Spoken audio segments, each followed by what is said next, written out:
Hi, this is Donna from May to December, and I have a review here of an anime called Horizon in the Middle of Nowhere, though on the screen it says Horizon on the Middle of Nowhere. It's 2 volumes, 13 episodes each. Alright, this is kind of the Monty Python of anime. It's wild and crazy and a cast of thousands. And it dumps you right into it. You don't really get a lot of background, but from what I could understand, it's in the future. The polar ice caps have melted. Something's wrong with the moon, and there's no land, but each country has these like floating cities that are above the land, and the main characters are on Misashi, which is a floating city, and it also has a university in it, and those are the main characters there. Prince Tori, who's like the head of it all, and he's very goofy, and most of the time he doesn't wear any clothes. I don't know what that's about. His girlfriend, Horizon, who they're out to rescue, and there's kind of a mystery about her. I'm not going to give that away. Like I was saying, all of the countries have their own floating cities in space, kind of like, they're like floating barges, I guess, above each, where their land masses used to be. And the two besides Misashi that are mentioned is England and Tres España, which is like Spain. There's a lot of battles in the anime.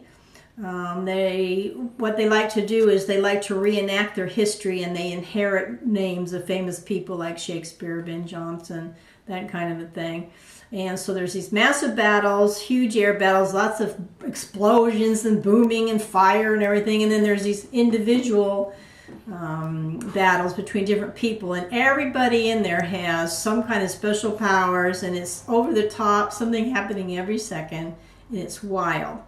One of the requirements, it seems to be, is that the women are extremely large-breasted, and on the cover they're covered. The cover of the anime, but in the anime itself they're barely covered, and they're always doing close-ups on the breasts, which is like insane. It's like it's made for 14-year-old boys or something, I don't know.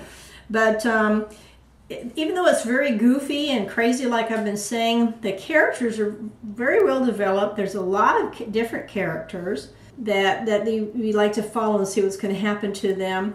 And another thing is in a lot of animes I've noticed that the protagonists are having to deal with 2 enemies, technology and the church. And you always get this sort of pseudo-Catholic church type of thing. There's no spiritual stuff in it. It's just a power thing. I've seen that in a lot of different animes, so that's kind of interesting. But I recommend it because it's really different. And like I said, the characters are interesting too, and it's wild, you know, one thing after another. Very quick action. You have to really pay attention to figure out what's going on. And some of the powers they have is really strange. Like Tres España has a baseball team, and they pitch balls that explode and do different things, and they bat ammo that comes towards them, they bat it away, and so it's goofy. It's just one goofy thing after another, you know. It's like so strange, but I don't want to tell you too much about it because there's a lot of like rising action with the different things. I don't want to give it away.